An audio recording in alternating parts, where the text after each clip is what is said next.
So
Baik adik-adik, selamat pagi semuanya ya. Adik-adik, terima kasih adik-adik atas kehadiran Anda pada perkuliahan farmakoterapi terapan hari ini.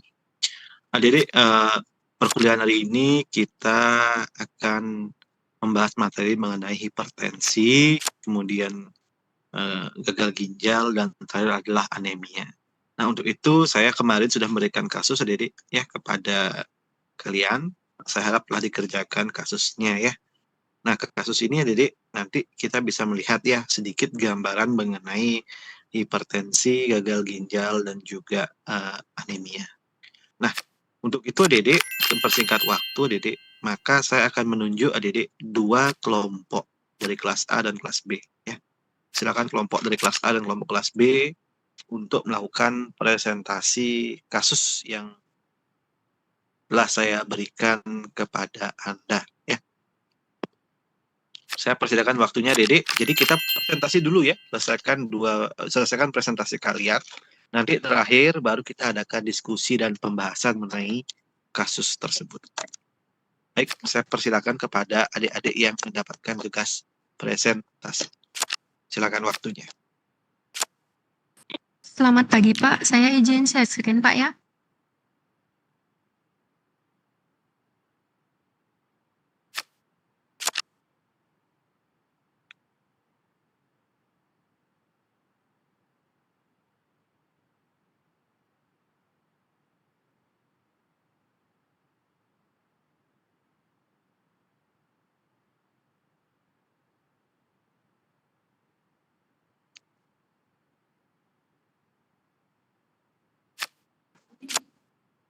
Selamat pagi, selaku dosen pengampu mata kuliah hari ini, dan selamat pagi kepada teman-teman semua. Di sini kami dari kelompok 3, kelas A akan mempresentasikan tugas yang telah diberikan. Di mana pertama-tama izinkan kami untuk memperkenalkan anggota kelompok kami terlebih dahulu.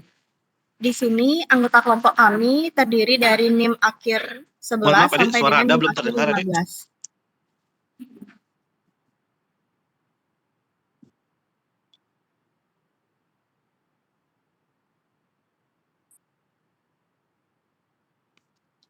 Adapun topik bahasan yang akan kami bahas yaitu yang pertama ada epidemiologi dan patofisiologi penyakit, yang kedua ada jenis, klasifikasi, gejala dan tanda penyakit, yang ketiga ada panduan terapi, yang keempat ada studi kasus dan penyelesaiannya, yang kelima ada evaluasi luaran, terapi, dan meso.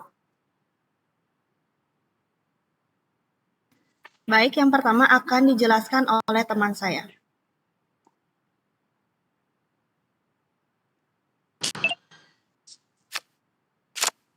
Baik, jadi di sini saya akan membahas mengenai epidemiologi. Yang pertama ada hipertensi. Hipertensi ini merupakan penyakit darah tinggi, yaitu merupakan suatu keadaan di mana terjadi peningkatan tekanan darah di atas ambang batas normal, yaitu 120/80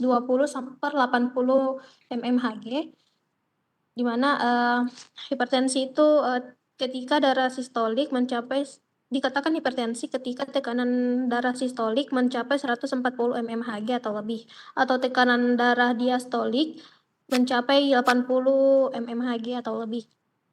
Next. Kemudian ada epidemiologi GGA atau gagal ginjal akut. Ini merupakan menurunnya fungsi ginjal yang terjadi secara tiba-tiba, di mana umumnya terjadi selama beberapa jam sampai beberapa hari dan mengakibatkan retensi limbah metabolisme dan disregulasi homeostatis cairan, elektrolit, dan asam basa. Adapun faktor resiko GGA ini meliputi faktor lingkungan, sosial ekonomi, dan atau budaya yang berkaitan dengan proses perawatan, paparan akut, dan pasien sendiri. Kemudian faktor lingkungan juga sangat berperan penting, seperti kurangnya pengendalian penyakit menular serta sistem pelayanan kesehatan yang tidak memadai. Adapun faktor yang berhubungan dengan pasien dapat dipengaruhi beberapa hal seperti hipovolemia, hipotensi, anemia, hipoksia, dan penggunaan obat nefrotoksik atau penggunaan obat lainnya seperti ginjal kronis, jantung, hati, atau pencernaan, diabetes, dan infeksi berat serta sepsis. Baik, selanjutnya akan disampaikan oleh teman saya.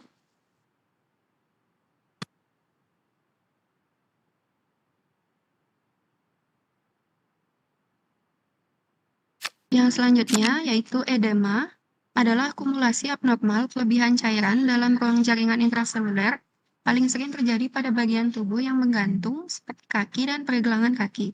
Cairan ini biasanya terakumulasi di bawah kulit, tetapi juga bisa terjadi di organ internal, menyebabkan pembengkakan di area yang terkena. Edema bisa bersifat lokal, terbatas pada bagian tubuh tertentu seperti kaki atau paru-paru, atau sistemik, melibatkan seluruh tubuh.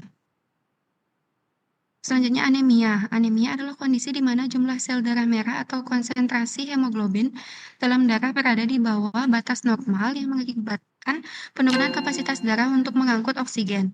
Selanjutnya itu anemia Fanconi adalah kelainan genetik langka yang termasuk dalam kelompok penyakit anemia aplastik, di mana sumsum tulang gagal memproduksi cukup sel darah merah, sel darah putih, dan trombosit. Kondisi ini sering menyebabkan penurunan semua jenis sel darah atau yang dikenal sebagai pansitopenia. Anemia Fanconi disebabkan oleh mutasi pada salah satu dari lebih dari 20 gen yang terlibat dalam perbaikan DNA yang rusak. Gen-gen ini penting dalam proses perbaikan DNA yang diperlukan untuk menjaga kestabilan genetik dalam sel. Ketika ada mutasi pada gen-gen tersebut, kemampuan tubuh untuk memperbaiki kerusakan DNA berkurang, yang mengarah pada masalah dalam pertumbuhan sel, terutama di sumsum tulang belakang. Untuk selanjutnya akan dijelaskan oleh rekan saya.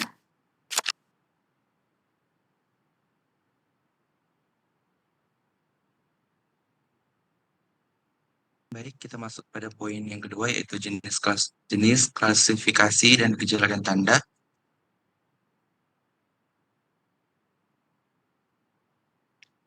Oke, untuk penyakit hipertensi sendiri ini, untuk klasifikasinya itu dengan nilai optimal di tekanan darah diastolik itu di bawah 120 mmHg dan tekanan diastoliknya itu di bawah 80 mmHg. Dan untuk tingkatan normal, tekanan sistoliknya itu di bawah 130 mmHg dan tekanan darah diastolik itu di bawah 85 mmHg. Bisa kita lihat bersama. Dan untuk hipertensi derajat 3 itu dikatakan tekanan darah sistolik ini di atas 180 mmHg dan tekanan diastoliknya itu di atas 110 mmHg. Untuk gagal ginjal akut di sini terbagi 3, yaitu prerenal, intrinsik, and postrenal. Kemudian untuk penyakit edema sendiri ini ada beberapa poin yang harus dilihat, bahwa yang pertama itu ada sesak nafas. Jika edema terjadi di paru-paru, sesak nafas adalah gejala utamanya. Ini merupakan tanda yang serius, terutama pada gagal jantung kognitif dan penyakit paru lainnya. Kemudian pembengkakan abdomen. Jika cairan menutupi rongga perut ini disebut asitas. Ini sering disertai dengan perut yang terasa tegang, sesak, dan pembengkakan. Kemudian berkurangnya output urin. Pada kondisi seperti gagal ginjal, tubuh mungkin mau menahan cairan, menyebabkan penurunan produksi urin dan oliguria atau urin sedikit.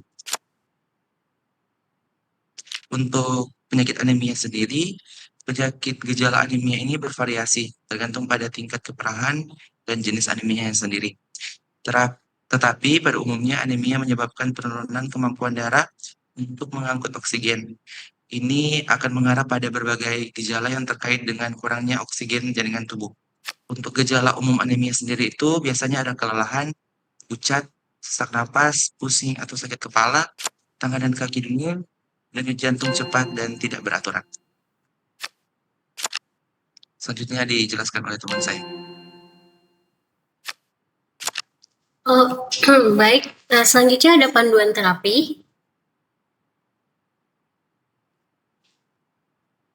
Oke, jadi untuk hipertensi, panduan terapi menggunakan JNC 8 dapat dilihat pada gambar yang tertera. Nah, untuk persen terapi pada edema adalah menggunakan loop diuretik. Next. Sedangkan untuk anemia sendiri, pasien mengalami anemia Fanconi, jadi dilakukan PBSCT, yaitu transplantasi sel punca. Selanjutnya dijelaskan oleh teman saya. Selanjutnya ada studi kasus dan penyelesaian.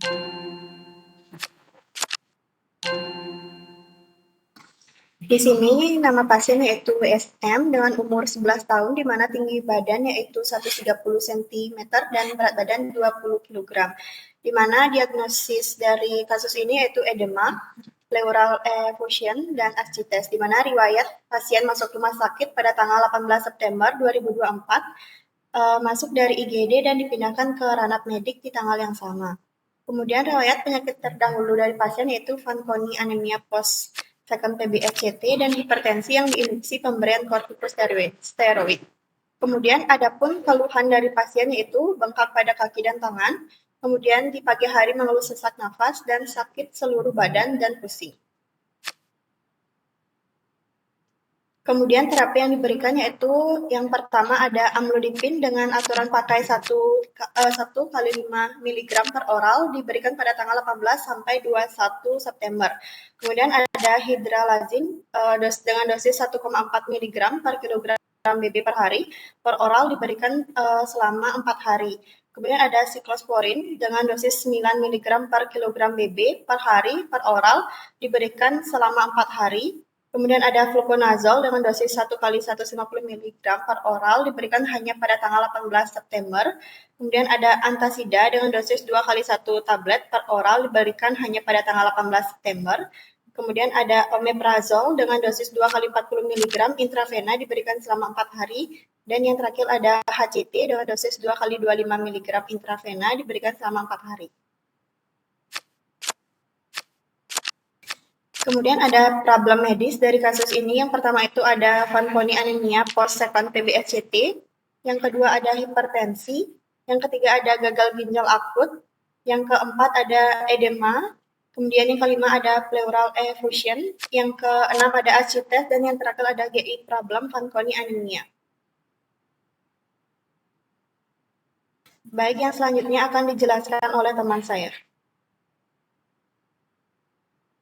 Baik, selanjutnya adapun analisis SWOT pada kasus ini. Yang pertama subjektif, pasien bernama WSM, berumur 11 tahun, dengan tinggi badan 130 cm, berat badan 20 kg, di mana berat badan pasien ini indeks massa tubuhnya itu underweight. Keluhan utama bengkak pada kaki dan tangan, pada pagi hari mengeluh sesak napas, sakit pada seluruh badan dan pusing. Kemudian untuk objektifnya pada pemeriksaan data klinik di mana pada suhu tubuhnya normal yaitu 36,6 derajat Celcius. Kemudian untuk nadinya tinggi. Kemudian untuk respiratory rate-nya ini 3 kali per menit di mana kesimpulannya itu tinggi. Kemudian tekanan darahnya 120/80 dikatakan normal. Untuk SpO2-nya di sini 90%, yang berarti rendah. Kemudian untuk albuminnya 45 GPL normal. Kemudian dilanjutkan oleh teman saya.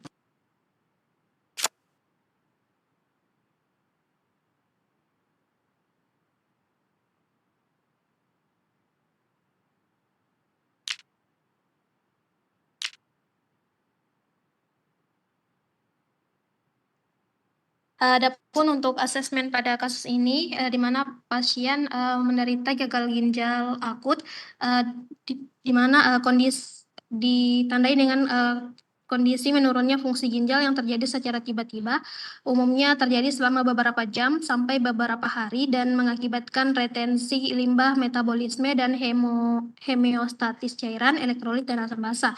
Untuk diagnosis GGA sendiri, yang pertama itu terjadi peningkatan serum kreatinin lebih dari 0,3 mg per dl dalam waktu 48 jam atau peningkatan serum kreatinin hingga lebih dari 1,5 kali dari keadaan basal yang diketahui atau diketahui selama kurang dari 7 hari, atau volume urin kurang dari 0,5 mili per kilo berat badan per jam selama 6 jam. Di mana menurut Penefri 2023, penyebab gagal ginjal pada anak ini dibedakan menjadi prerenal, intrinsic, dan postrenal. Gagal ginjal akut prenatal ini dapat disebabkan oleh pengurangan aliran darah ke ginjal. Ini dapat terjadi akibat berbagai kondisi yang mengganggu perfusi ginjal seperti dehidrasi, shock, atau gagal ginjal. Adapun faktor risiko dari gagal ginjal akut ini pada anak ini terutama diakibatkan oleh sakit kritis, infeksi, penyakit jantung bawaan, disfungsi multiorgan, dan obat nefrotoksik.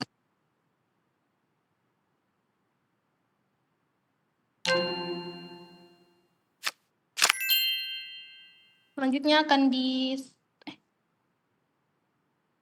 Kemudian pada kasus ini diketahui bahwa pasien ini mengalami gagal ginjal akut dan prerenal dapat dilihat dari riwayat pengobatan yang digunakan yang menyebabkan nefrotoksik dan edema yang dialami oleh pasien merupakan salah satu tanda bahwa terjadinya gagal ginjal akut karena ginjal tidak mampu mempertahankan keseimbangan dan elektrolit. Next. Selanjutnya akan dilanjutkan oleh teman saya. Baik, selanjutnya adalah identifikasi masalah obat, di mana di sini saya akan menjelaskan mengenai DRP. Yang pertama, untuk problem medis Fanconi anemia post-second PBSCT, data pasiennya, pasien memiliki riwayat Fanconi anemia post-second PBSCT, terapi yang didapat adalah siklosporin 9 mg per kilogram berat badan per hari per orang. DRP-nya P1.2, terapi tidak optimal, dan C3.1, dosis terlalu rendah. Pada guideline Fanconi anemia 2020 dijelaskan bahwa dosis siklosporin sebagai imunosupresan adalah 15 mg per kilogram berat badan per hari selama 4 hari, atau total dosis yaitu 60 mg per kilogram berat badan. Namun pada kasus ini siklosporin diberikan pada dosis 9 mili per kilogram berat badan per hari selama 4 hari, atau total 36 mg per kilogram berat badan, sehingga dosis tapi tidak sesuai dengan dosis pada guideline. Selanjutnya, problem medis hipertensi, data pasiennya, pasien mengalami riwayat hipertensi akibat kortikosteroid dan Tanda-tanda vitalnya itu tekanan darah normal 120/80. Terapi yang didapat ada hidralazin 1,4 mg per kilogram berat badan per hari per oral dan amlodipin 1 kali 5 mili per oral. DRP-nya untuk hidralazin P1.2 terapi tidak optimal dan C1.2 obat sesuai guideline namun terdapat kontraindikasi yaitu kontraindikasinya terhadap ginjal. Hidralazin adalah salah satu vasodilator yang berfungsi sebagai terapi hipertensi. Namun, penggunaan hidralazin pada kasus ini dapat memperburuk kondisi ginjal pasien karena dapat menyebabkan aliran darah ke ginjal berkurang. Lalu untuk amlodipinnya, DRP-nya P1.2 terapi tidak optimal dan C1.1 terapi tidak sesuai dengan guideline. Pilihan terapi untuk pasien hipertensi dengan gagal ginjal prerenal adalah ACE inhibitor atau ARB. Selain itu, CCB juga memiliki efek samping menimbulkan edema sehingga amlodipin tidak sesuai dengan guideline terapi. Selanjutnya untuk problem medis edema, pleural effusion dan ascites, di mana untuk edema data pasiennya bengkak pada kaki dan tangan. Untuk pleural effusion, data pasiennya pada pagi hari mengalami sesak nafas, ascitesnya didiagnosa mengalami bengkak dan sakit di seluruh badan. Untuk terapi yang didapat HCT atau hidroklorotiazid 2 kali 25 mg intravena, di mana DRP-nya P1.2 terapi tidak optimal dan C1.1 terapi tidak sesuai dengan guideline. Edema pasien tetap dan tidak ada perbaikan kondisi setelah pemberian diuretik. Diuretik yang diberikan adalah HCT. Seharusnya diuretik yang digunakan adalah golongan loop diuretik, contohnya furosemid. Selanjutnya ada diberikan fluconazole 1 kali 150 mg per oral pada tanggal 18 September saja. DRP-nya P3.2 pengobatan yang tidak diperlukan dan C1.3 tidak ada indikasi untuk obat. Fluconazole termasuk dalam golongan imidazole yang digunakan untuk pengobatan infeksi jamur. Fluconazole pada pasien transplantasi bisa digunakan sebagai pencegahan kandidiasis. Namun pada kasus ini pasien sudah selesai menjalani prosedur PBSCT dan saat MRS hanya perlu mendapatkan terapi imunosupresan untuk post-second PBSCT sehingga tidak ada indikasi untuk diberikan fluconazole. Untuk selanjutnya, plan farmakologi akan dijelaskan oleh teman saya.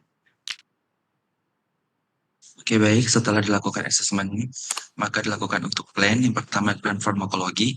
Yang pertama di sini itu pemberian imunosupresan sebagai terapi anemia Fanconi post-second PBSCT sudah benar menggunakan silosporin, namun dosis yang diberikan terlalu rendah. Nah, dosis silosporin ini sesuai guideline adalah 15 mg per kilogram berat badan per hari, diberikan selama 4 hari sehingga total dosis yang diberikan 60 mg per kilogram berat badan.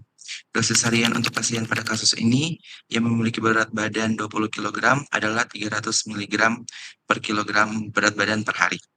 Untuk plan farmakologi yang kedua yaitu terapi amlodipin yang termasuk dalam golongan CCB. Dihidropididin ini dihentikan dan digantikan dengan kaptropil golongan AC. Karena pilihan terapi untuk pasien hipertensi ditambah dengan gagal ginjal prerenal ini adalah AC atau ARB. Selain itu, CCB juga akan memiliki efek samping menimbulkan edema. Kemudian untuk plan farmakologi yang selanjutnya, untuk edema ini, pasien yang tidak baik setelah memberikan HCT, terapi diganti menjadi loop diuretik yaitu furosemid 20-80 mg 2 kali sehari. Untuk terapi hidralazin yang didapat oleh pasien tidak sesuai dengan guideline terapi sehingga harus dihentikan. Untuk terapi suportif seperti pemberian O2 karena saturasi oksigen pasien terlalu rendah yaitu 90%.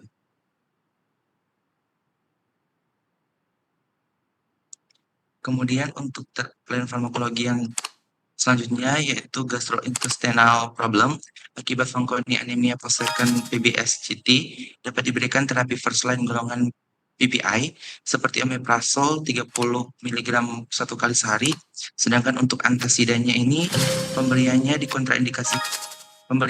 kontraindikasi terhadap pasien dengan gangguan gagal ginjal, sehingga kombinasi ini tidak sesuai. Untuk yang terakhir, gagal ginjal akut ini karena masih renal, maka plan farmakologinya yaitu terapi simptomatis, di mana simptom pada kasus ini adalah edema, sehingga fokus pada terapi edema dengan obat terapi furosemid. Selanjutnya untuk plan non-farmakologi akan dijelaskan oleh teman saya. Baik, untuk terapi non-farmakologi, pertama pasien hipertensi disarankan untuk mengkonsumsi makanan seimbang yang mengandung sayuran, kacang-kacangan, buah-buahan segar, produk susu rendah lemak, gandum, ikan, dan asam lemak tak jenuh, terutama minyak zaitun, serta membatasi asupan daging merah dan asam lemak jenuh. Yang kedua, pembatasan konsumsi garam. Terdapat bukti hubungan antara konsumsi garam dan hipertensi. Konsumsi garam berlebih terbukti meningkatkan tekanan darah dan meningkatkan prevalensi hipertensi. Rekomendasi menggunakan natrium atau Na sebaiknya tidak lebih dari 2 gram per hari atau setara dengan 5-6 gram NaCl per hari atau 1 sendok teh garam dapur. Sebaiknya menghindari makanan dengan kandungan tinggi garam. Pasien hipertensi dan anemia disarankan untuk konsumsi makanan seimbang yang mengandung sayuran hijau seperti bayam yang mengandung banyak zat besi, kacang-kacangan, buah-buahan segar, produk susu rendah lemak, gandum, ikan, dan asam lemak tak jenuh terutama minyak zaitun, serta membatasi asupan daging merah dan asam lemak jenuh. Selanjutnya ada olahraga teratur bermanfaat untuk menurunkan resiko dan mortalitas kardiovaskular. Next. Selanjutnya ada evaluasi luaran dan meso. Untuk monitoring, pertama ada tekanan darah, yaitu pemeriksaan tekanan darah untuk memantau tekanan darah secara terkendali dan bertahap agar tidak terjadi pemburukan edema. Yang kedua ada monitoring respiratory, kemudian ada kadar kreatinin dan ureum pada dalam darah. Yang keempat ada pemeriksaan darah lengkap, yaitu fungsi ginjal, elektrolit serum, bikarbonat serum, hemoglobin, komplement serum, dan pemeriksaan imunologi lainnya. Yang kelima ada pemeriksaan urin, yang keenam ada pemeriksaan KB.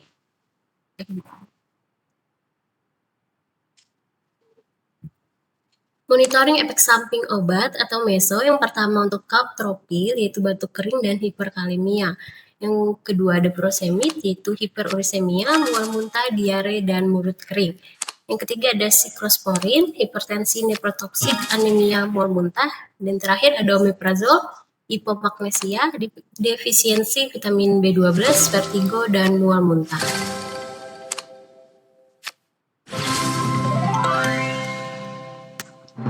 Baik, sekian presentasi dari kelompok kami. Jika Bapak dan teman-teman ada pertanyaan atau masukan, kami persilakan. Baik, terima kasih Adik atas presentasinya. Kita lanjut ke kelompok selanjutnya dulu ya. Nanti teman-teman yang punya pertanyaan atau masukan disimpan dulu ya Adik ya. Nanti kita tanyakan setelah semua selesai presentasi. Baik, silakan kelompok yang selanjutnya presentasi.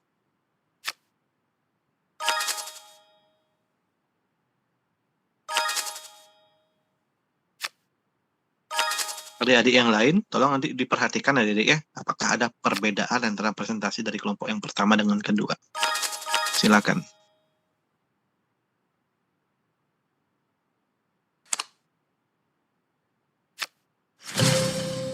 Izin bertanya, Bapak.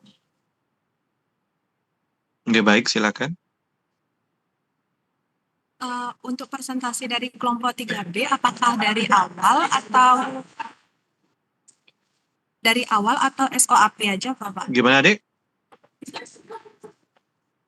Halo? Suaranya terputus? Izin Bapak, izin bertanya, untuk presentasi kelompok 3B, apakah dari awal atau SOAP aja cukup, Bapak? Silakan dari awal presentasi. Terima kasih. Baik, Bapak. Terima kasih.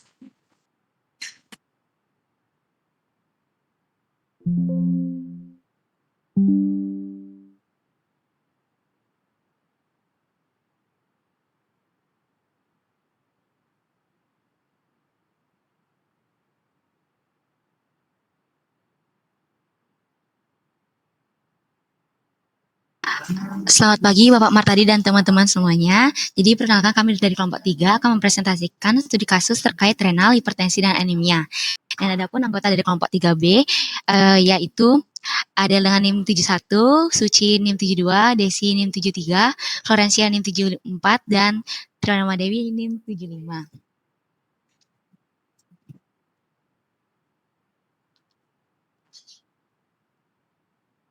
Baik, yang pertama yang akan kami bahas adalah terkait tentang epidemiologi dan patofisiologi. Baik, yang di sini ada epidemiologi penyakit, di mana hipertensi merupakan kondisi di mana terjadinya peningkatan tekanan darah arteri secara terus-menerus. Hipertensi dapat diakibatkan oleh faktor yang tidak diketahui atau biasa disebut dengan hipertensi primer atau esensial atau oleh penyebab spesifik atau hipertensi sekunder. Di sini salah satu komplikasi yang sering terjadi dengan hipertensi adalah edema yang merupakan pembekakan akibat akumulasi cairan dalam jaringan tubuh. Edema dapat terjadi akibat berbagai mekanisme termasuk peningkatan tekanan intravaskuler, perubahan dalam permeabilitas kapiler, dan retensi natrium serta air oleh ginjal. Selanjutnya di sini ada patofisiologi hipertensi, di mana hipertensi diawali dengan aterosklerosis yang berlanjut dengan kekakuan pembuluh darah atau arteri. Dan kekakuan pembuluh darah disertai dengan penyempitan dan kemungkinan pembesaran plak yang mengakibatkan gangguan peredaran darah perifer. Kekakuan dan kelambanan aliran darah menyebabkan beban jantung bertambah berat dan akhirnya dikompensasi dengan peningkatan upaya pemompaan jantung yang berdampak pada peningkatan tekanan darah dalam sistem sirkulasi. Baik, di sini ada patofisiologi edema di mana terdapat 4 mekanisme terjadinya edema. Yang pertama ada peningkatan permeabilitas mikrovaskuler yang berkaitan dengan reaksi awal terhadap rangsangan imunologis yang menginduksi pelepasan mediator lokal dan mengakibatkan vasodilatasi dan peningkatan permeabilitas. Lalu ada peningkatan tekanan hidrostatik intravaskuler mengakibatkan peningkatan aliran darah ke mikrovaskular seperti terjadinya peradangan akut. Lalu yang ketiga adalah penurunan tekanan osmotik intravaskuler yang menyebabkan terjadinya peningkatan filtrasi cairan dan penurunan absorpsi yang puncaknya mengakibatkan terjadinya edema. Lalu yang keempat ada penurunan aliran limfatik yang menyebabkan kemampuan limfatik untuk mengeliminasi kelebihan cairan yang terakumulasi dalam interstitium selama pertukaran cairan antar plasma dan interstitium. Baik, untuk presentasi selanjutnya akan dilanjutkan oleh rekan saya.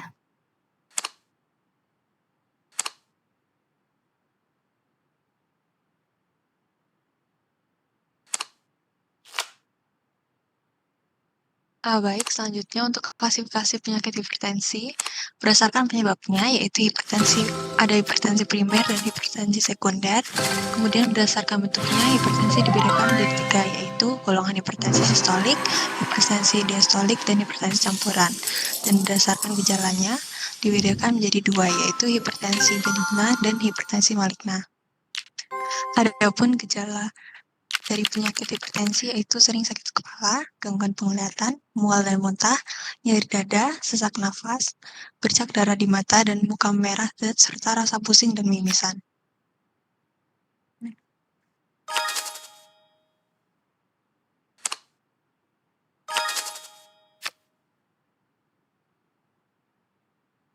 Kemudian untuk klasifikasi dari penyakit edema,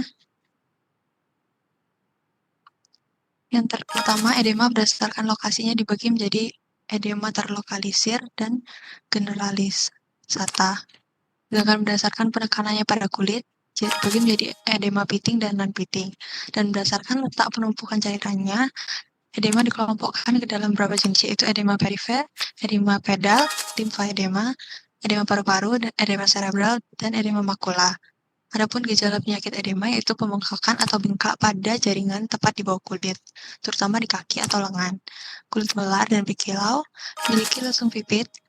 Setelah ditekan selama beberapa detik, kemudian pembekakan perut setelah hingga lebih besar dari biasanya, dan perasaan berat pada kaki.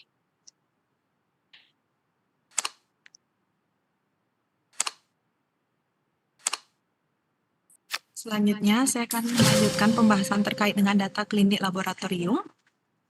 Yang pertama, terkait dengan anamnesis.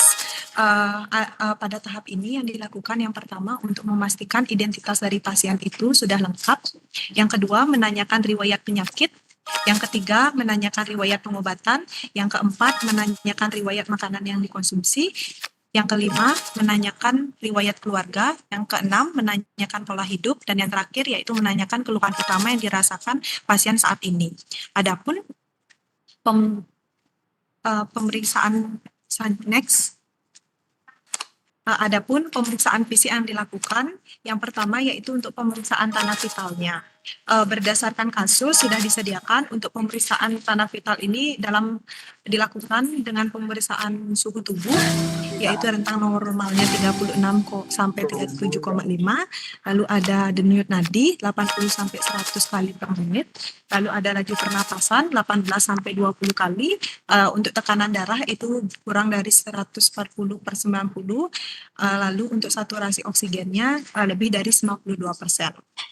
Adapun di sini juga diperlukan adanya pemeriksaan urin untuk melihat fungsi dari ginjal pasien, di mana parameter yang dilihat yaitu dari derajat proteinuria dan juga albuminuria. Untuk derajat proteinuria rentang normalnya yaitu kurang dari 150 mg per 24 jam atau 15 mg per milimol.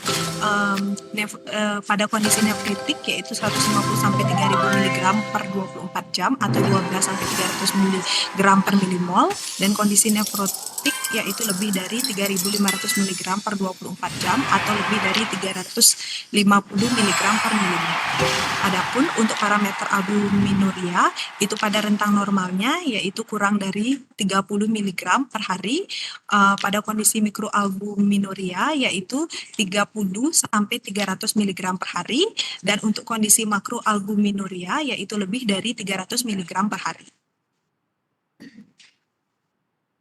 Untuk selanjutnya, adapun pemeriksaan yang lainnya yaitu untuk pemeriksaan darah dilakukan dengan yang pertama yaitu pemeriksaan urea dengan rentang 8 sampai 20 mg per desiliter, lalu ada penilaian kreatinin untuk wanita 0,5 sampai 1,1 mg per desiliter, untuk pria 0,7 sampai 1,2 mg per desiliter.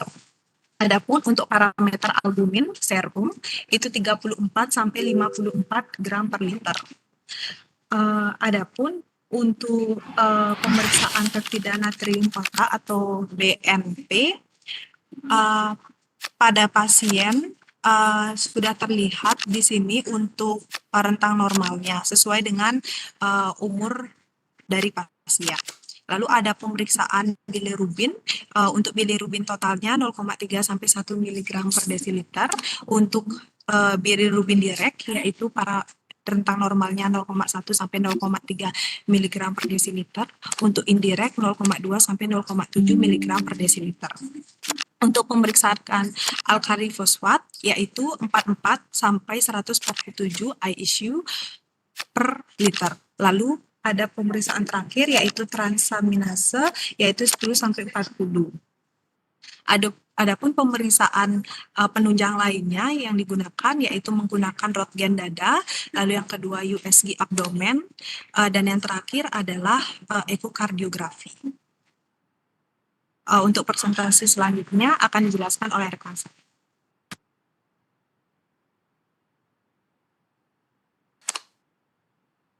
Baik, selanjutnya adalah panduan terapi.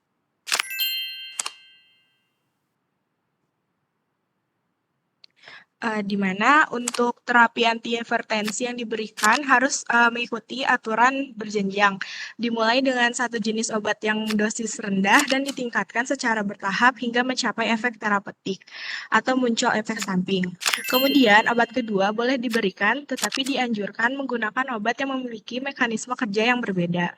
Untuk pemilihan jenis obat yang akan diberikan kepada anak yang menderita hipertensi, perlu diketahui mekanisme yang mendasari terjadinya hipertensi tersebut. Perlu ditekankan, tidak ada satupun obat antihipertensi yang lebih baik dibandingkan dengan jenis yang lain dalam hal efektivitasnya untuk mengobati hipertensi pada anak. Golongan obat diuretik dan beta blocker merupakan obat yang dianggap aman dan efektif untuk diberikan pada anak. Bila terdapat penyakit penyerta, obat yang dipertimbangkan berasal dari golongan angiotensin converting enzyme atau ACE pada penderita diabetes mellitus atau terdapat protein urea, serta beta-adrenergic atau calcium channel blocker (CCB) pada anak-anak yang mengalami migrain.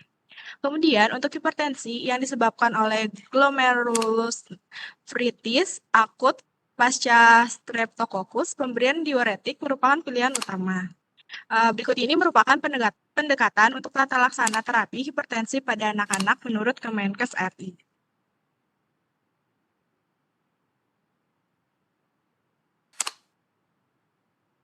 Kemudian selanjutnya, di sini terdapat klasifikasi obat hipertensi berdasarkan mekanisme kerjanya serta dosis obat hipertensi oral yang digunakan pada anak.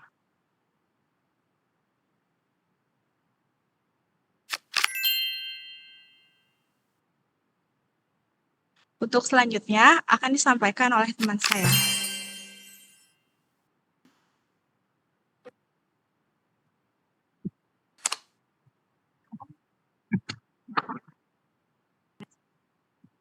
Adapun analisis SOP yang akan dilakukan yaitu yang pertama subjeknya yaitu identitas dari pasien. Pasien bernama WMS dengan umur 11 tahun dengan berat badan 20 kg dengan tinggi badan 130 cm.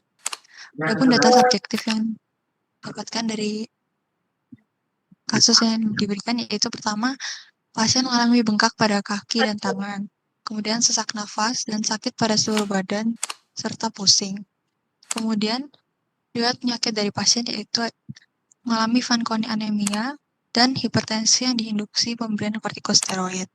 Adapun riwayat obat yang dari pasien yaitu pemberian amlodipin 5 mg selama 4 bulan, kemudian hidralazin 1,4 mg per kilogram berat badan per hari, siklosporin, fluconazole, dan antacid. Adapun objektif dari kasus tersebut yaitu suhu badan pasien yaitu 36,6 derajat Celcius yang tergolong normal, kemudian nadi 101 kali per menit,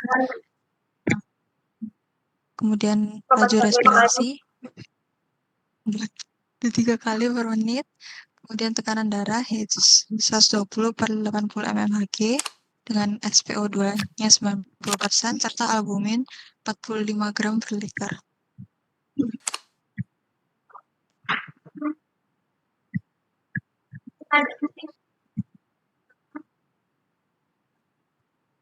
Baik, selanjutnya saya akan menjelaskan terkait dengan bagian asesmen, di mana seperti yang kita ketahui bahwa di dalam kasus itu pasien mengalami berdasarkan riwayat penyakit sebelumnya, pasien mengalami anemia Fanconi. Nah, anemia Fanconi ini merupakan penyakit genetik yang berupa gangguan autosom resesif yang ditandai dengan gangguan malformasi dan juga gangguan hematologi. Nah, anemia Fanconi ini terjadi karena adanya mutasi gen FANG yang mengakibatkan kegagalan sumsum tulang belakang untuk memproduksi sel darah, yaitu sel darah merah, sel darah putih. Oleh karena itu, pasien saat ini sedang menjalani transplantasi sel puncak darah perifer kedua, di mana tujuan daripada pelaksanaan transplantasi ini adalah penggantian sel punca yang rusak dengan sel pendonor yang baru. Oleh karena itu, selanjutnya setelah dilakukan prosedur transplantasi, pasien diresepkan atau diberikan terapi siklosporin dan juga fluconazole. Nah, di sini bisa kita lihat bahwa pada pemberian siklosporin ini digunakan untuk mencegah penolakan transplantasi dan juga pemberian fluconazole itu digunakan sebagai profilaksis infeksi jamur pasca transplantasi.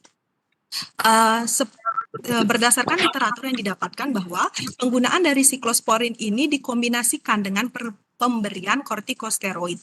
Namun, penggunaan daripada kortikosteroid dan juga siklosporin ini ternyata dapat meningkatkan tekanan darah yang diakibatkan karena peningkatan vasokonstriksi dan juga reabsorpsi dari natrium.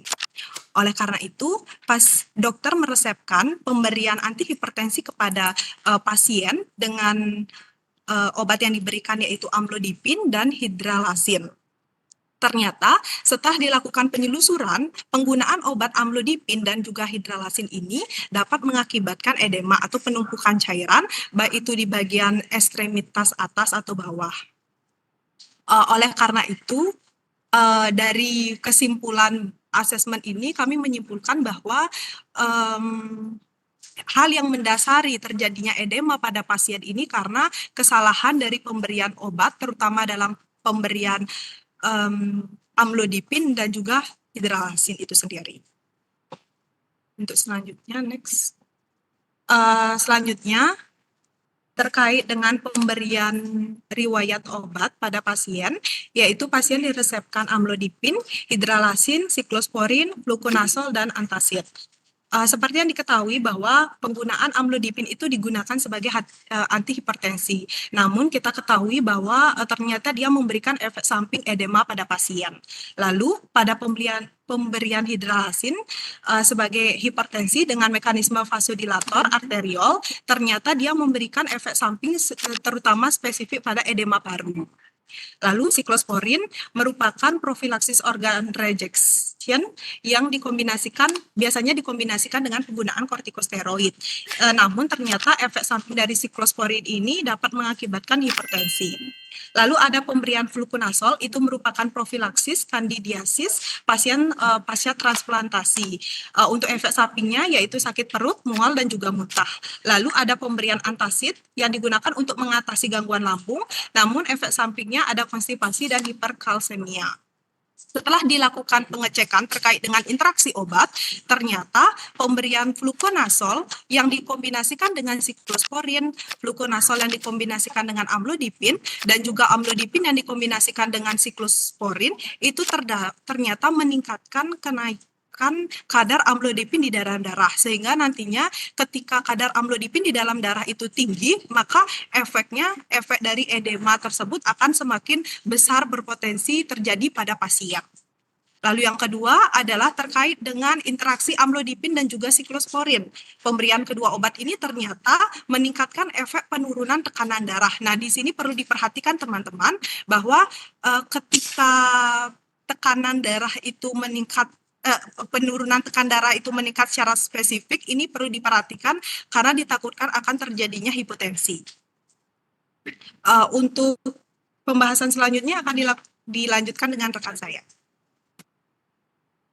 Nah, adapun setelah dilakukan penambahan terapi untuk mengatasi edema terjadi pada pasien, yaitu pertama penambahan omeprazole dengan indikasi untuk menangani GERD yang mungkin terjadi akibat efek samping dari obat yang sebelumnya telah diresepkan. Kemudian dilakukan penambahan juga HCT atau obat diuretik golongan tiazid untuk mengatasi edema dan hipertensi. Setelah dilakukan pengecekan interaksi obat, terdapat interaksi antara HCT dengan omeprazole dan omeprazole dengan siklosporin, di mana kedua obat tersebut dapat meningkatkan risiko terjadinya hipomagnesemia. Kemudian terdapat interaksi juga antara HCT dengan hidralazin yang meningkatkan efek penurunan tekanan darah. Kemudian HCT dengan siklosporin dapat meningkatkan kadar magnesium dan asam urat yang tinggi sehingga meningkatkan potensi kerusakan ginjal.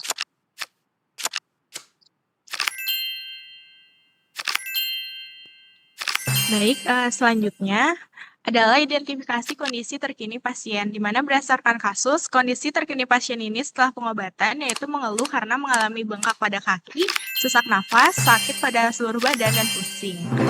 Hasil diagnosis dokter dinyatakan bahwa pasien ini mengalami edema, pleural effusion, dan ascites. Oleh karena itu, pasien ini diberikan tambahan terapi pengobatan berupa antasida dan omeprazole untuk mencegah nyeri lambung dan nyeri ulu hati. Kemudian diberikan hidroklorotiazid atau HCT sebagai obat diuretik yang bekerja dengan membantu ginjal untuk membuang kelebihan cairan dan garam melalui urin. Namun hasil dari pengobatan tersebut tidak ada perbaikan kondisi setelah diberikan obat diuretik. Kemungkinan hal ini disebabkan oleh adanya efek samping dari pemberian obat antihipertensi. Kemudian selanjutnya akan disampaikan oleh teman saya. Baik, untuk analisis pemberian dosis, untuk dosis obat amlodipin, metralazin, siklosporin, fluconazole, dan antasida, serta HCP telah sesuai dengan pedoman yang digunakan. Sedangkan untuk dosis omeprazole, masih perlu dilakukan penyesuaian dosis karena berdasarkan BNF for Children, untuk anak berusia 11 tahun itu direkomendasikan untuk dosisnya 40 mg per dosis 1 kali sehari atau 2 mg per kilo 1 kali sehari untuk dosis maksimum.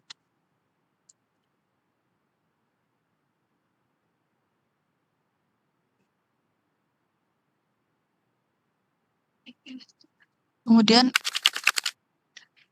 untuk ineffective drug, di mana pemberian diuretik tiazid atau hidroklorotiazid tidak memberikan efek terapi yang dibuktikan dengan kondisi pasien yang masih edema. Pemberian HCT seharusnya dapat mengatasi edema ringan pada pasien. Kondisi ini kemungkinan besar terjadi karena masih adanya pemberian obat yang menurunkan efek terapi seperti penggunaan amlodipin yang menyebabkan edema dan faktor resiko obat yang menyertainya seperti hidralisin dan fluconazole. Sehingga walaupun pengobatan untuk edema diberikan, efek yang dihasilkan akan tidak efektif. Selain itu, pertimbangan lainnya adalah kesalahan dalam pemilihan diuretik tiazid karena obat ini secara umum digunakan hanya pada edema ringan. Kemungkinan diperlukan penggantian jenis diuretik loop untuk kondisi edema berat dan edema paru.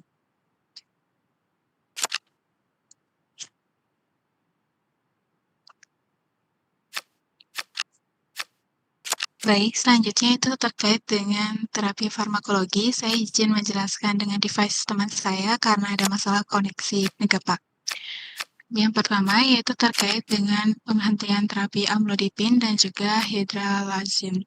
Berdasarkan kasus, pasien mengalami pembekakan atau edema pada tangan dan juga kaki, di mana pasien mendapatkan terapi hidroklorotiazid atau HCT untuk mengatasi edema tersebut.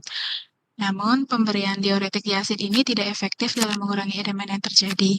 Hal tersebut disebabkan oleh efek samping dari pemberian obat antihipertensi, dalam ini yaitu amlodipin dan juga hidralazin. Dan selain itu, terdapat interaksi antara siklosporin dan juga amlodipin yang meningkatkan efek terapi dari amlodipin itu sendiri. Hal tersebut juga menyebabkan terjadinya edema pada pasien tidak mengalami perbaikan meskipun telah menerima obat diuretik tiazid. Kemudian, pada beberapa kasus, itu edema dapat disebabkan oleh hipoalbuminemia.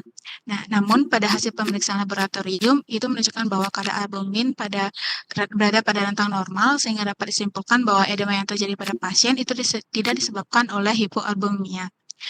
Oleh karena itu, pemberian amlodipin dan juga hidralazin ini disarankan untuk dihentikan.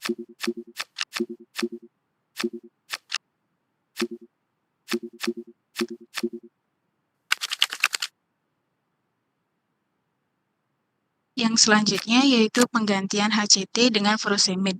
Berdasarkan Pedoman Nasional Pelayanan Kedokteran Tata Laksana Hipertensi pada Anak, lini pertama yang dapat diberikan pada anak dengan hipertensi adalah hipertensi dengan golongan diuretik.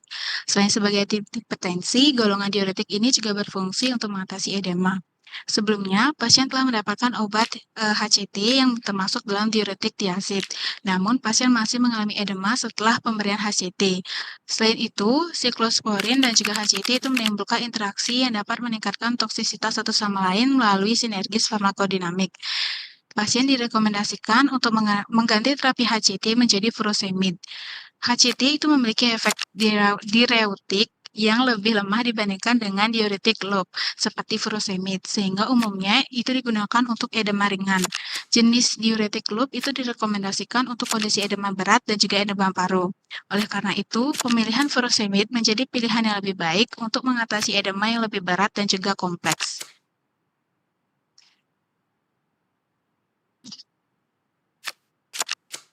Yang ketiga yaitu adalah pemberian omeprazol.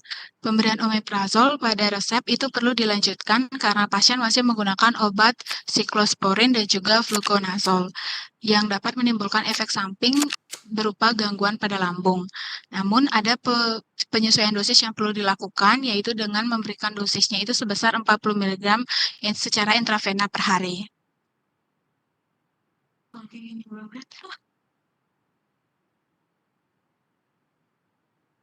Baik, di sini saya akan melanjutkan presentasi terkait terapi non-farmakologi, di mana terapi non-farmakologi yang diberikan kepada pasien, yang pertama ada pemberian oksigen. Pasien memiliki saturasi oksigen, yaitu sebesar 90%, di mana ini di bawah normal, yaitu lebih dari 92%, dan kondisi medis yang kompleks, yaitu mengalami edema, effusi pleura, dan asites. Sehingga pasien perlu mendapatkan oksigen untuk meningkatkan saturasi, dan oksigen ini diberikan melalui nasal kanul. Lalu yang kedua ada pemantauan berat badan. Berdasarkan perhitungan body mass index, pasien memiliki nilai BMI yang rendah yaitu 11,8 kg per meter persegi. Hal ini dapat memperburuk kondisi kesehatan pasien. Nah, di sini pasien disarankan untuk meningkatkan berat badan secara perlahan dengan pendekatan yang sehat dan terencana. Lalu selanjutnya di sini ada mengurangi asupan garam.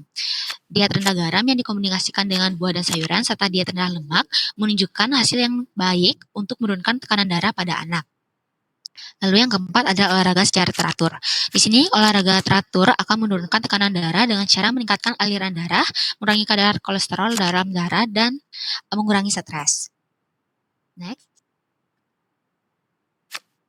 Lalu di sini juga ada monitoring efek terapi, yang dimana yang pertama ada monitoring tekanan darah yang bertujuan untuk memastikan bahwa tekanan darah pasien berada dalam rentang target terapi untuk mengurangi risiko komplikasi kardiovaskular. Lalu ada monitoring fungsi ginjal untuk mengevaluasi parameter fungsi ginjal seperti BUN, serum kreatinin, dan eGFR untuk menilai fungsi ginjal pasien.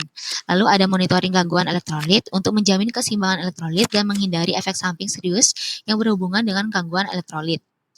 Lalu ada monitoring fungsi hati untuk mendeteksi tanda-tanda hepatotoksisitas akibat siklosporin lebih awal dan menyesuaikan pengobatan sesuai kebutuhan.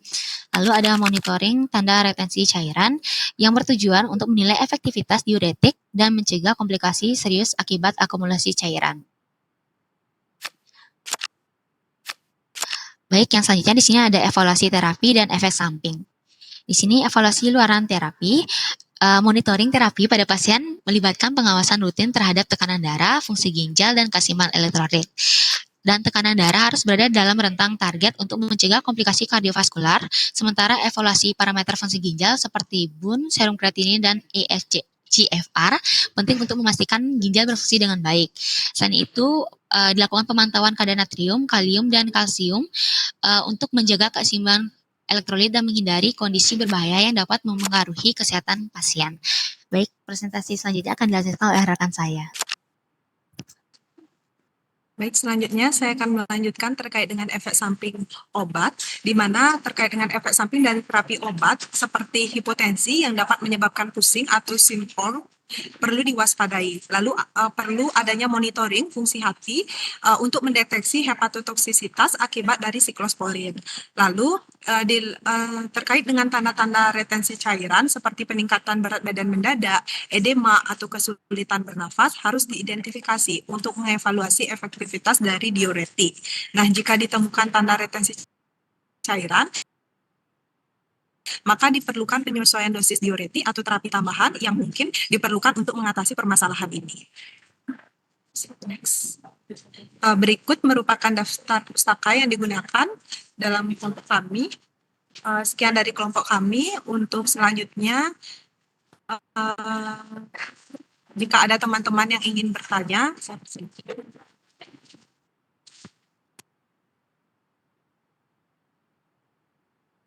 Baik, terima kasih Adik atas presentasinya. Oke, kita masuk sesi tanya jawab Adik ya. Silakan Adik, mungkin terbatas ya yang bisa bertanya, yang mungkin hanyalah 3 orang ya yang bisa bertanya ya. Silakan, mungkin ada siapa aja Adik yang mau bertanya, silakan raise hand. Sindu silakan. Siapa nih yang raise hand? Sindu, Sekar Galuh, satu lagi. Sindu dan Sekar Galuh, satu lagi.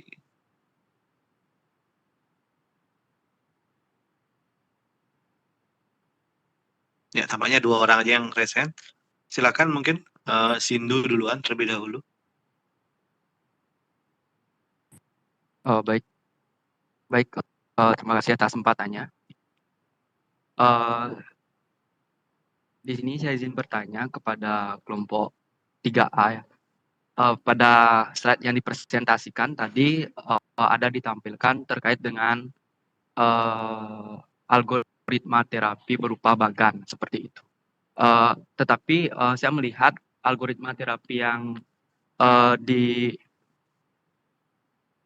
ditampilkan itu kan untuk dewasa lebih atau sama dengan 18 tahun with HTN atau hypertension seperti itu. Kira-kira apakah algoritma antara dewasa dengan pediatrik itu boleh disamakan ya kira-kira untuk dijadikan sebagai acuan dalam tata laksana terapi hipertensi. Kemudian saya juga ingin bertanya terkait dengan dosis siklosporin yang dicantumkan dari kalau tidak salah guideline dari FAN 2020 seperti itu. Sebelumnya saya sudah sempat juga membaca dan mengerjakan juga kemarin terkait dengan dosis siklosporinnya apakah memang benar ya 15 mg per kilogram berat badan di guideline FAN 2020 itu, karena yang saya lihat itu bukan siklosporinnya yang dosisnya seperti itu, melainkan siklosphosphamidnya seperti itu. Mungkin nanti bisa disampaikan terkait dengan kebenaran dosisnya. Mungkin itu saja pertanyaan saya mengenai algoritma terapi dan juga dosis siklosporinnya.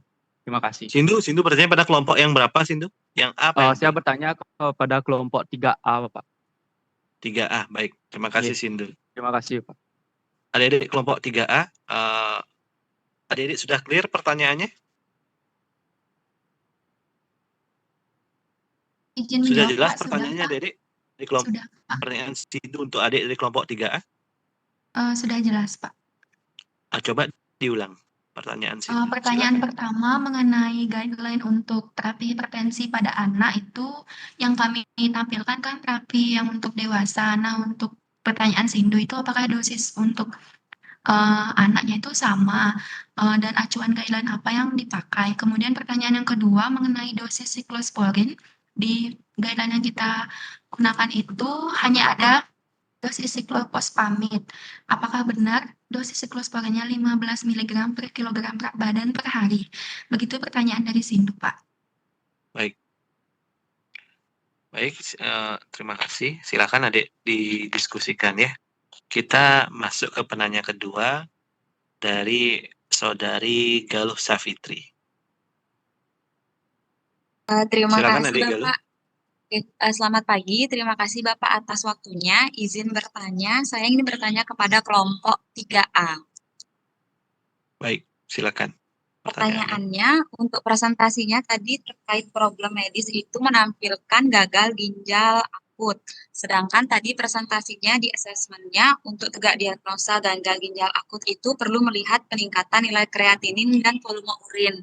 Kemudian dilihat dari data lab kasus itu tidak ada informasi terkait data lab pasien untuk peningkatan kreatinin dan volume urin.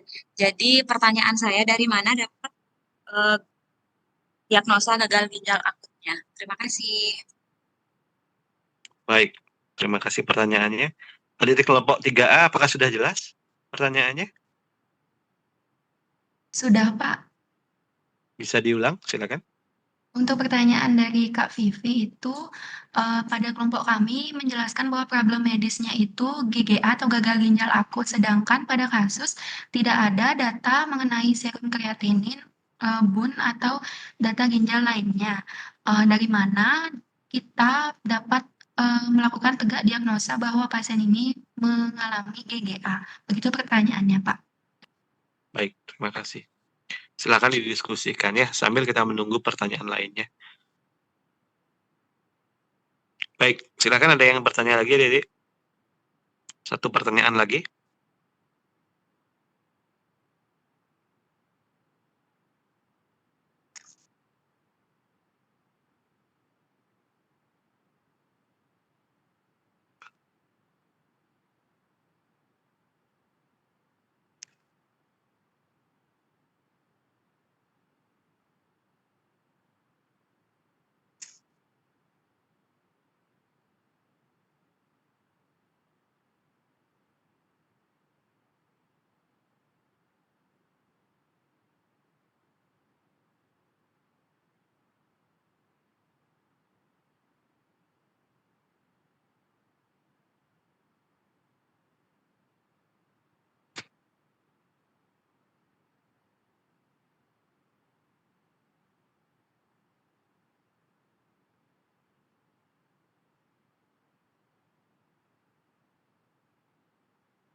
Silakan adik-adik, ada yang mau bertanya lagi?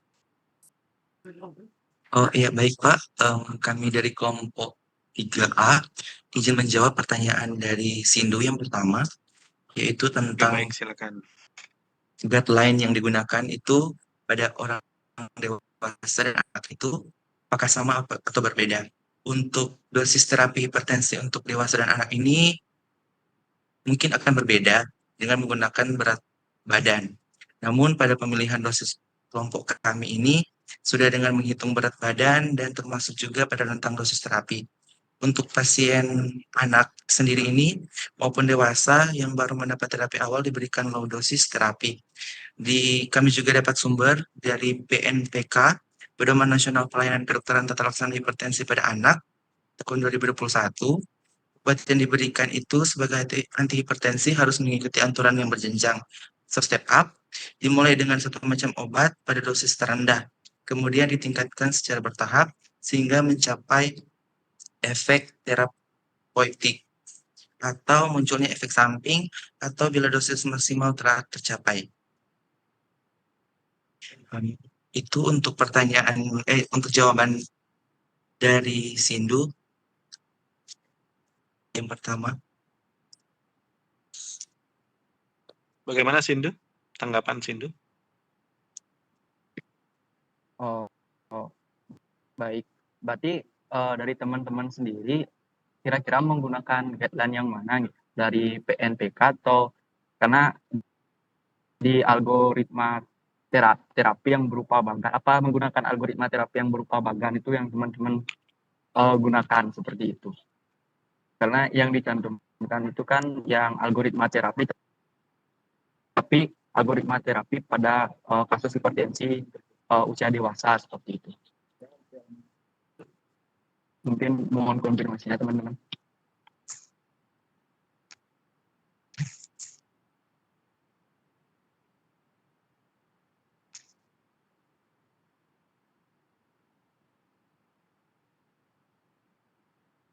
Oh iya, untuk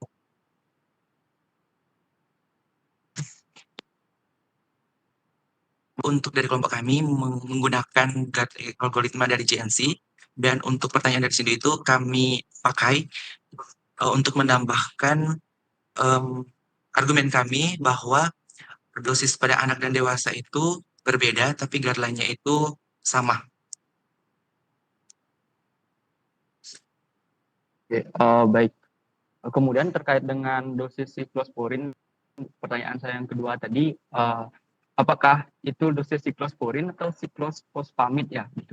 Karena saya baca siklosfosfamidnya yang 15 mg per kilogram untuk 4 hari seperti itu, bukan siklosporinnya. Apakah benar seperti itu atau bagaimana? Baik Sindu, saya izin menjawab pertanyaan dari Sindu yang kedua, yaitu mengenai dosis siklosporin. Jadi pada guideline yang kami pakai, imunosupresan yang dapat digunakan adalah siklofosfamid, methotrexate, dan siklosporin. Kemudian untuk dosis 15 mg per kilogram berat badan itu pada guideline ternyata untuk siklofosfamid, namun setelah kami tinjau lebih lanjut pada guideline NIH mengenai dosis siklosporin dalam terapi pasca transplantasi, dosisnya juga sama, dimulai dari 5 sampai 15 mg per kilogram berat badan per hari.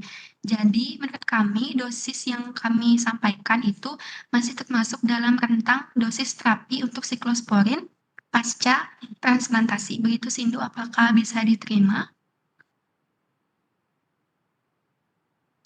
Sebentar adik, maksud Anda ada dua guideline menunjukkan dua dosis yang berbeda baik, bisa siklosporin diterima. begitu?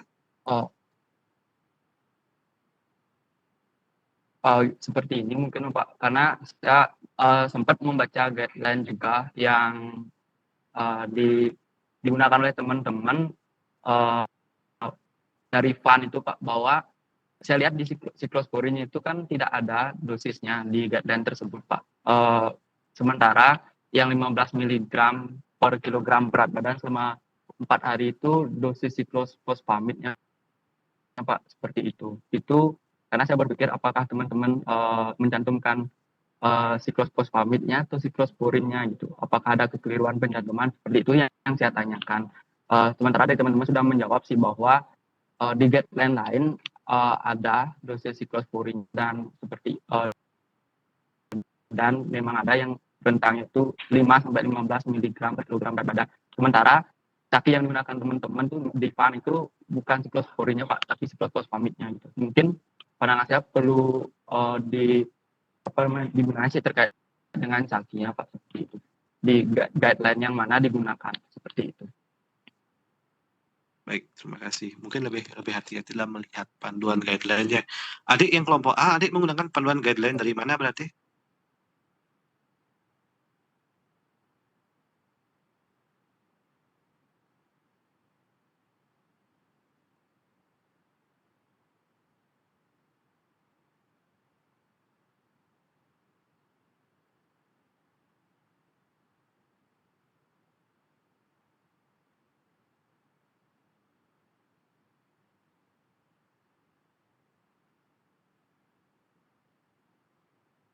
Izin menjawab Pak, kami menggunakan guideline dari Fanconi Anemia Research Fund yang edisi kelima tahun 2020 mengenai Fanconi Anemia Clinical Care Guidelines.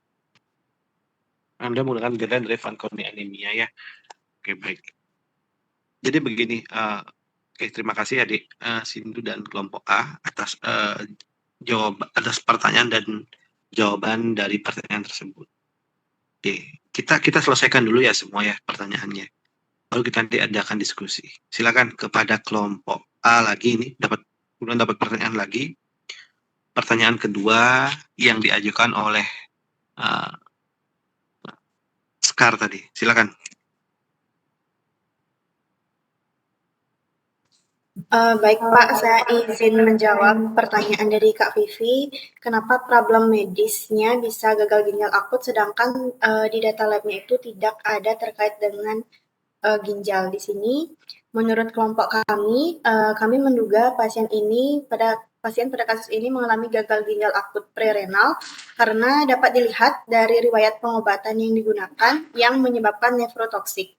Di sini edema yang dialami oleh pasien merupakan salah satu tanda bahwa terjadinya gagal ginjal akut karena ginjal tidak mampu mempertahankan keseimbangan cairan dan elektrolit. Namun karena tidak ada data lab terkait nilai kreatinin dan bunnya, maka diperlukan tegak diagnosis lebih lanjut seperti itu. Kak, apakah bisa diterima?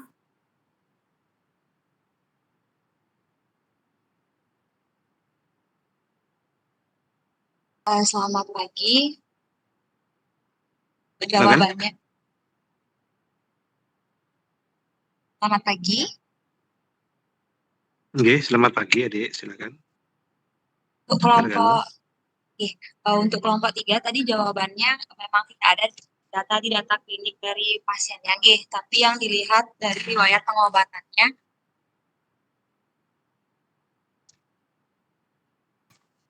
Iya, Kak, seperti itu. Baik.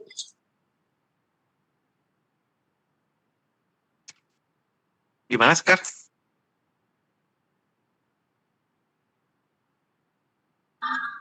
Sebenarnya saya masih bingung, Pak, kalau dilihat dari riwayat pengobatan. Oke, baik. Kalau gitu saya masuk ya. Oke, Dede. Nah, Dede, terima kasih ya atas dua kelompok atas presentasi Anda ya mengenai kasus yang Anda dapatkan tadi. Nah, Dede, saya melihat di sini ada dua gini ya, dua perbedaan pandangan dalam mengerjakan kasus. Jadi tidak apa-apa, tidak masalah berbeda pandangan ya. Nah, hanya saja memang kalau kita melihat sebuah kasus, Dede, kita harus melihat secara objektif dulu, Dede. Tidak boleh ada subjektivitas di sana, Dede ya. Dalam artian ketika kita berbicara secara objektif, kita harus melihat data-data apa aja yang kita miliki. Itu pertama dulu, Dede. Nah, Dede, saya rasa semua siswa sudah mengerjakan, Dede ya, sudah melihat kasusnya, Dede ya. Kasusnya sebenarnya, Dede, kalau Anda amati, Dede, tampaknya saja rumit, Dede ya. Tapi ya tampaknya aja yang rumit ya. Tapi sebenarnya kalau Anda mendalami atau memahami tentang farmakoterapi dulu adik ya. Kemudian baru sekarang kan kita masuk namanya kuliah farmakoterapi terapan. Jadi kita menerapkan pengetahuan farmakoterapi kita terhadap kasus-kasus yang ada di lapangan. Itu intinya farmakoterapi terapan ya. Nah, kemudian ada kasus yang saya tampilkan sini, Dede. Ini kelihatannya saja ruwet, Dede ya kasusnya, Dede. Anda diberikan pendahuluan ya mengenai riwayat pasien, bagaimana gejala pasien masuk ke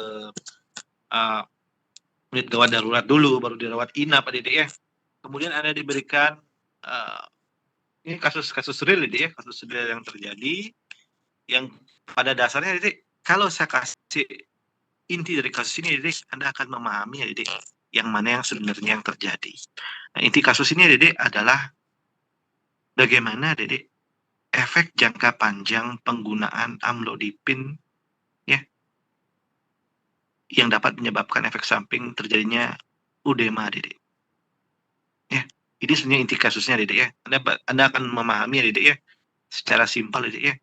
Jadi, kalau Anda perhatikan, Dede, bahwa Anda harus melihat salah satu bagian paling penting dari kasus ini, Dede. Clue-nya ada pada apa, Dede? Clue-nya terletak pada riwayat si pasien tersebut, Dede. Ya. Jadi, pasien ini adalah merupakan pasien yang selama 4 bulan terakhir, Dede, itu mendapatkan amlodipin. Ya, amlodipin. Ya, 4 bulan. Jadi, terapi secara terus-menerus, Dede, rutin tiap hari menggunakan amlodipin. Tujuannya dan dikombinasikan dengan hidralazin, lini terakhir ya pada pengobatan hipertensi untuk anak-anak, Dede. Ya. Ini dikombinasikan, ya artinya apa, Dek? Setelah terjadi hipertensi yang persisten di sini, sehingga Anda bisa lihat itu dari riwayat pengobatan. Ya. Nah, ini juga nanti pada akhirnya bisa menepis, Dede, bahwa Anda perhatikan, ya seperti yang dipertanyakan tadi oleh teman Anda, oleh Sekar, ya.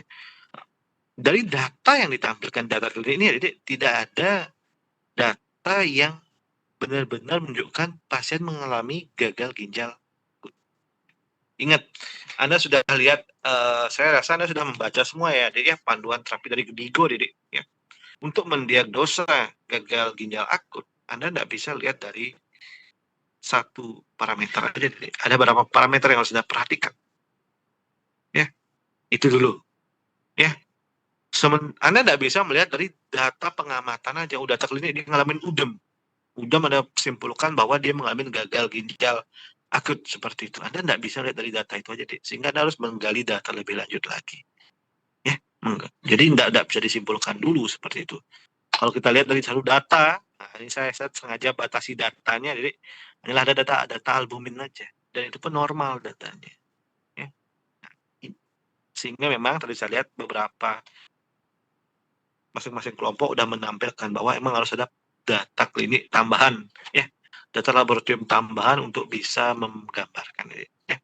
Cuman ini perhatikan, dokter tidak ada. Ya ini nih, saya tampilkan data diagnosa dari dokternya ya, bahwa dokter tidak ada mendiagnosa yang terjadi gagal ginjal akut. Dokternya mendiagnosa ada udem, ada pleural effusion, ada ascites. Ya, 3 itu diagnosa dokter. Jadi kita sebagai farmasis jangan menduga diagnosa. Kita fokus pada apa diagnosa yang ditampilkan oleh dokter. Ya, apa yang kita ketahui in case ya. In time aja deh. Karena kalau Anda perhatikan, ini terapinya diberikan sampai tanggal 21 deh. Ya, ini aja data yang Anda miliki. Ya. Tanggal 18 dia masuk, ya kan? IGD di tanggal yang sama dipindahkan ke ruangan, mendapatkan terapi seperti ini. 2 terapi sudah dihentikan oleh dokter DPJP, ya. Ini oleh dokter Jemi ini ya, DPJP-nya sudah dihentikan 2 terapi itu, fluconazole dihentikan, tasida dihentikan, stop. Tapi obat yang lain tetap diberikan, deh. Amlodipin, hidralazin, siklosporin tetap diberikan. Kemudian ketika tasida di stop diganti dengan omeprazol, dan dokter juga menyampaikan bahwa dia ingin mengurangi udam dengan cara memberikan HCT. Ya, HCT. Oke. Ini dulu ya, Anda gambarkan. Ya, data ini udah dapat, Anda baru dikasih kasus bahwa problemnya adalah udemnya nggak sembuh. Pasien tak ngalamin udem. Tidak ada perbaikan kondisi setelah pemberian diuretik. Nah, inilah adik-adik Anda berangkat dari sini dulu adik-adik yang untuk menganalisa, ya. Sehingga saya mungkin lebih cenderung dengan analisa dari kelompok yang dari kelas B tadi, ya. Jadi secara bertahap disampaikan bahwa udemnya nggak ada perbaikan nih, nggak ada gagal ginjal, nggak ada apa, tapi udemnya nggak ada perbaikan. Nah, sehingga penting sekali adik-adik, ini Anda menganalisa dari sini adik-adik ya, berangkat dari sini loh, apa sih penyebabnya kok udemnya nggak ada perbaikan, padahal HCT sudah diberikan. Nah, itu mungkin saya lebih setuju ya, Anda bergerak. Ada yang bilang nanti mungkin ngecek, jangan-jangan ada pemberian obat lain yang menyebabkan udem. Diperhatikan ya, dari kelompok 3B udah membuat suatu analisa yang menurut saya cukup komprehensif ya. Bagaimana kok, apa sih penyebab terjadinya udem ini sebenarnya, ya. Nah, memang udem kan bisa muncul gara-gara macam-macam ya, tapi udah digarisbawahi dari hasil mereka bahwa menunjukkan bahwa ada pemberian obat yang namanya obat amlodipin, ya, yang ternyata kalau diberikan jangka panjang adik, memang sangat berisiko menimbulkan udema adik, ya. Mungkin seperti itu adik ya. Jadi kita harus melihat pelan-pelan dulu ya, pelan-pelan. Sehingga saya mungkin kurang setuju dengan itu yang disampaikan oleh kelompok A tadi ya, bahwa ada gagal ginjal akut karena dokter DPJP nggak mendiagnosa itu, ya. Jadi tidak ada diagnosa untuk gagal ginjal akut. Kita tetap sebagai farmasis, kita jangan mendahului dokter, ya. Nah, kita adalah teman dari dokter tersebut, kita konsultan dari mereka, kita jangan mendahului diagnosa dari mereka, ya. Dan sehingga memang perhatikan dulu apa yang kita bisa amati dari pengobatan yang diberikan. Apakah ada mungkin obat yang bisa memicu kejadian munculnya udem ini, ya. Jadi kelompok saya mengutip adik yang ditampilkan oleh kelompok 3B, ya, bahwa mungkin ada analisa mereka menunjukkan bahwa edema di sini mungkin disebabkan oleh pemberian amlodipin dan hidralazin. Kenapa? Karena mereka melihat ada interaksi obat, interaksi yang menunjukkan bahwa kalau fluconazole dan cyclosporin diberikan bersama dengan amlodipin, maka kadar amlodipin dalam darah meningkat. Nah, ini dalam jangka panjang bisa menimbulkan kejadian udem tadi, ya. Sehingga mungkin rekomendasi yang Anda bisa berikan pada dasarnya Dedek adalah menghentikan penggunaan obat amlodipin tersebut, ya, menghentikan. Tapi apakah menghentikan setelah itu udah nggak dikasih apapun? Ya tidak juga Dedek ya. Ketika dia dihentikan ya, mungkin ya nanti dia bisa diganti ya Dedek, ya, diganti dengan obat antihipertensi yang lain adik, ya. Hipertensi kan banyak adik, ya. Cukup mungkin dengan salah satu saran yang saya temukan efektif dan ada di dua kelompok adik adalah mengganti hidroklortiazid dengan furosemid, ya. Itu simpel sekali caranya itu, ya. Jadi amlodipin dihentikan, furosemid diberikan, ya. HCT diganti dengan furosemid, adik, ya. Mungkin itu adik ya inti dari kasus ini sebenarnya, ya. Jadi itu DRP-nya silakan Anda di sini saya nemukan bahwa Anda mendapatkan beberapa data analisa lain adik ya. Oke, bagus ya adik ya, bagus. Anda menemukan bahwa benar ini adik ya, bahwa memang ketika ada kegiatan yang namanya operasi sumsum tulang belakang, apalagi udah yang kedua adik, itu sering sekali terjadi efek-efek gangguan gastrointestinal. Sehingga beberapa teman-teman udah memahami nih kenapa kok dokter DPJP itu memberikan namanya omeprazol di sana, ya. Itu sudah bagus saya rasa ya. Terus kemudian ketika diberikan siklosporin, apa tujuannya itu udah pada paham ya, bahwa kalau orang ngalamin pencakokan ya emang harus diberikan dengan obat-obat untuk mencegah kegagalan pencakokan tersebut, ya. Jadi obat yang menekan sistem imun kalian seperti siklosporin ataupun kortikosteroid. Nah, kalau itu diberikan kan yang terjadi adalah apa? Sistem imun kalian turun ya, Dek. Sehingga memang terkadang diperlukan pemberian profilaksis untuk kandidiasis ya, Dek, berupa obat fluconazole, ya. Nah, di sini dokter DPJP kalau Anda amati udah melihat, oh, kalau ini amlodipin mungkin meningkat nih sehingga diturunkan pakai fluconazole. Ya, fluconazole dihentikan, Anda perhatikan. Ya, dihentikan si fluconazole. Kemudian yang dia tidak amati adalah bahwa ternyata efek jangka panjang penggunaan kombinasi amlodipin dan hidralazin ini yang mampu sebenarnya meningkatkan udem, ya. Sehingga sebenarnya itu yang Anda bisa sarankan kepada dokter DPJP. Itu rekomendasi yang kalian bisa berikan, ya. Kira-kira begitu adik-adik dalam kuliah farmakoterapi terapan adik ya.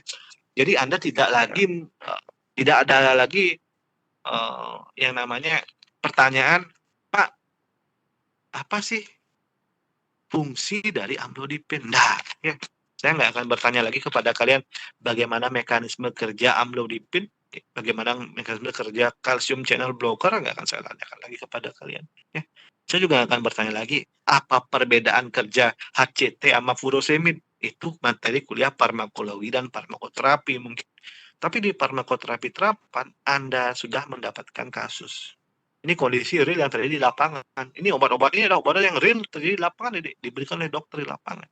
Ya, tidak dibuat-buat. Ya, saya ambil datanya langsung dari rumah sakit ini. Ya, sehingga mungkin Anda bisa langsung mendapatkan gambaran. Rumah sakit itu seperti apa sih? Seperti apa pengobatan terhadap pasien? Seperti apa terapi-terapi yang diberikan? Sehingga mungkin memang dibutuhkan ketelitian dalam pengerjaan kasus. Ya, jadi semua aspek dipertimbangkan. Dan ingat adik-adik, dalam setting klinis, Anda nggak punya waktu lama mengerjakan kasus. Ya, ada kasus, Anda diminta saran, mungkin cuma butuh waktu 1-2 jam. Sehingga Anda harus bekerja dengan cepat sebenarnya. Ya, bekerja dengan cepat ya, untuk mengambil tindakan, mengambil fokus. Mana problem utamanya, mana yang harus diselesaikan. Ya, apa langkah-langkah rekomendasi atau plan yang Anda bisa lakukan untuk menyelesaikan problem tersebut. Oke, seperti itu adik-adik kira-kira. Oke. Ada pertanyaan adik-adik? Silakan. Oh ya, satu lagi yang penting adalah yang ingin saya tekankan di satu adik-adik, gunakan atau bijak dalam memilah panduan terapi. Nah, bijak dalam memilah panduan terapi.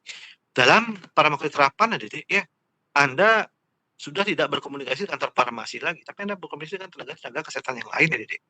Ya, dokter, perawat, ya, bidan, ya, dokter gigi, ya. Pada dasarnya, adik-adik, ketika memilih panduan terapi, adik, gunakan panduan terapi yang digunakan secara bersama-sama. Ya, biasanya kita memilih menggunakan panduan terapi dari asosiasi, ya. Nah, itu diginikannya. Ini panduan terapi dari asosiasi. Kalau bisa adalah asosiasi-asosiasi yang ada di Indonesia dulu, ya. Jangan keluar dulu, ke Indonesia udah banyak asosiasinya, ya.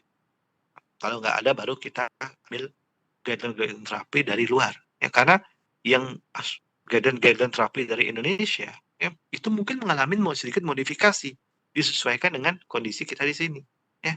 Sehingga tetap kita panduan utama adalah cari guideline terapi yang memang disepakati oleh organisasi-organisasi profesi, ya, seperti itu.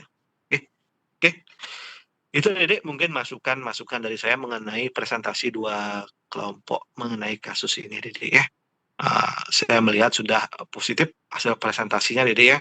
Sudah ada kelompok yang bisa mengidentifikasi secara detail dan secara teliti, adik ya.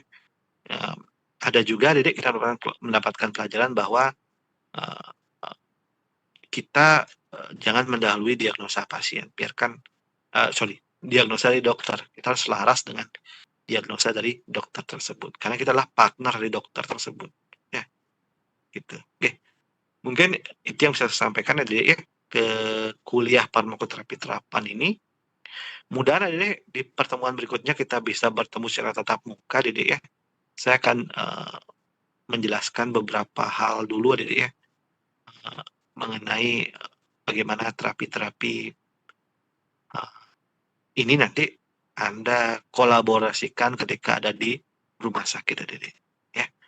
Mungkin nanti juga saya akan meminta nih ya, ada beberapa mahasiswa saya tampaknya di sini yang dulu sudah melakukan kegiatan namanya kegiatan magang di rumah sakit, adik.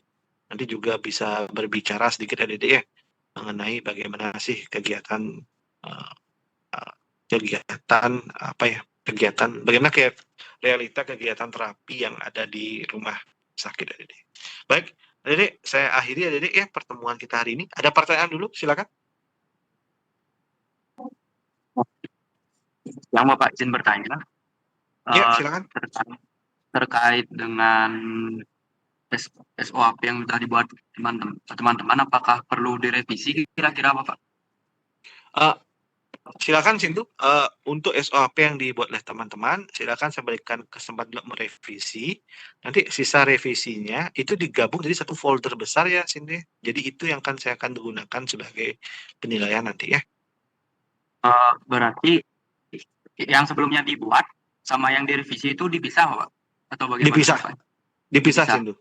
Oke. Baik Pak, terima kasih. Untuk deadline-nya kapan kira-kira Pak? Akhir semester. Akhir semester. Baik Pak, terima kasih Pak. Baik, terima kasih Sindu. Ya Dede, jika tidak ada pertanyaan Dede, saya akan akhiri kuliah kita hari ini ya Dede ya. Terima kasih atas perhatiannya. Sampai ketemu pada kesempatan berikutnya Dede.